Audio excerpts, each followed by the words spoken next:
Okay, good morning. So, dito ulit tayo sa ating animan. So, kahapon umalis ako. So, hindi naman kailangan i-check. Pero yun nga, tulad ng pinag-aalala ko, wala naman. Kala ko natuyo eh. Pero parang matutuyo na.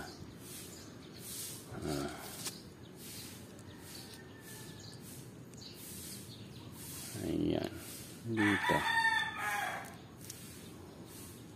Parang hindi kasi maabot yung tubig dito sa ating ayun, no? Tuyong-tuyo. Paano kaya yan? Baka ilipat ko muna doon sa container na to. Ito, dyan. Temporarily ilagay ko sila muna dyan. Hindi niya naabot eh. Tapos ito, mukhang yan, nalalanta na siya kasi hindi na rin niya naabot ng ugat yung nutrient solution. Kasi ito yung palagay ko may leak. Okay. Dapat i-harvest ko na siguro. Okay pa naman, medyo firm pa naman yung pero dapat i-harvest ko na. Kaso maliwanag na ngayon, pero okay pa siguro yan. Harvest ko na yan mamaya. So, ayan. Ito, ready for harvest na to. And lumalaki naman na maayos yun dito. Hindi naman lahat uniform. Ayan, no? May maliliit pa. Pero most of them, okay naman yung size. Dito mukhang lumalaki naman na maayos. Kung kumpara ko doon, yung sinasabi kong leggy, medyo leggy pa rin. Medyo leggy pa rin. But overall, goods pa rin naman overall. Ayan, mukha namang walang leak to eh. Nag-uulan-ulan lang din. Kaya inaangkihan. Ito kailangan ko ng diligan.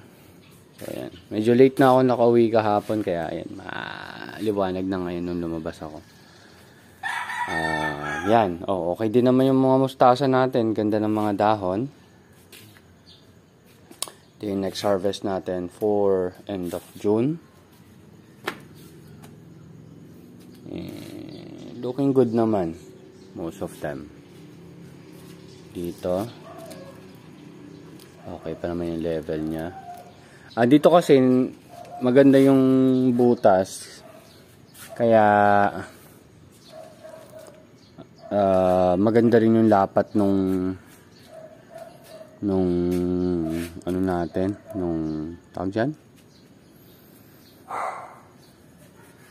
Ito. Nung net caps yan. Ito maganda yung tubo ng dito. Mas maganda yung tubo ng nutrient, nung romaine dito kasi nga naalagaan sila sa nutrient solution. Dito kasi hindi naalagaan. Yan yung pangit na ng tubo. Okay. So, yun doon mukhang medyo natuyo na yung yung kokopit niya. So, kailangan ko na mag-refill siguro. Check yan mamaya. Yan. So, quick video lang tayo dito. Medyo inaanto pa. Late na ako nakauwi. Mag-aalauna na. Ayan. So, yan. Kailangan tayo magdilig-dilig dyan. Diligan ko rin muna to. Ito naman basa pa. Yan. Kailangan diligan. Kasi, medyo, malago na talaga sila. Tapos, mabilis silang mag-consume ng tubig. Yan. In terms naman sa pipino natin, mukhang may lalaki naman doon. Yan. Mukhang may mga lalaki naman. Kasi dinilagay natin to ng 2.0 last time. Okay naman siya. Pero yun nga, hindi na natin sa masyadong itutuloy. And yun doon, malakas talaga yung hangin kahapon kasi yung tuba pumaling dito. Pero yung iba naman okay pa rin naman. So, ayan, kung makikita nyo, maganda na talaga yung growth. And pag nalinis, ito maglilinis ako mamaya. Yan. Tapos magtatanim din ako. And yung transfer natin sa Friday pa naman. So itong bell pepper, chine-check lang natin. And maganda na yung pagkakapula ng bell pepper. So pwede ko nang kunin. And sa bell pepper, hindi ko sure kung baka mas masarap siyang kainin or i-harvest pag medyo nainitan na siya. Hindi ko lang sure. Hindi ko pa kasi na-experience yun. Pero, yung bell pepper niya, hindi siya masyadong maamoy. Katulad nung ibang bell pepper na nakain ko. So, ayan. Goods naman.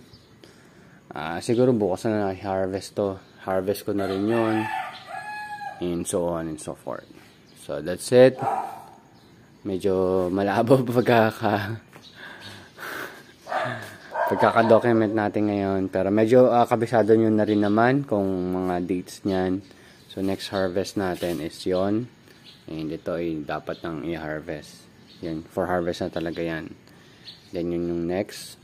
Then, after nyan ay itong batch na to. Ito dapat i-harvest na rin. Kasabayan ng iba. Then, after nyan, yun nandun sa dulo. Then, yan. Pag nalinis kasi natin yan, ayusin natin siya dito.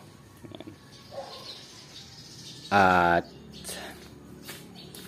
yan. Sa second week of July is yung first harvest natin ng maramihan. And, medyo pansin nyo rin yung outdoor. Ito, outdoor gonna grow, outdoor. Ito, medyo nakahabol tong outdoor na grow natin na to eh. Ayun, outdoor, at saka yun. Pero overall goods naman. So hindi ko masabing okay pa rin pag outdoor natin yung seedlings kasi mas okay pa rin yung mga indoor natin. And sa indoor natin nagdagdag pala tayo ng ilaw, from 2 na ilaw naging 3 na sila. Yan. Siguro to i-refillan ko lang to ngayon after ng video para at least ma-maintain natin yung pagtama ng nutrient solution sa ating mga net caps. So, ayun muna. Kasi kailangan ko na rin bumaba. Thank you very much and see you next update, guys. Bye-bye.